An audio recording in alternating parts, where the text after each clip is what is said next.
कोकणातला आणखीन एक प्रश्न. कोकणात निर्माण झालेल्या पर्ससीन नेट मच्छीमारांच्या प्रश्नावर आगामी अर्थसंकल्पीय अधिवेशनात आवाज उठवणार असल्याचं रत्नागिरीचे आमदार उदय सामंत यांनी सांगितलंय.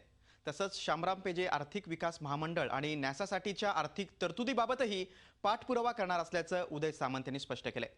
शामराव पेजे महामंडळ आणि नॅसासाठी 5 कोटींच्या आर्थिक तरतुदीचं आश्वासन कोकण दौऱ्यावर असताना मुख्यमंत्र्यांनी दिलं होतं.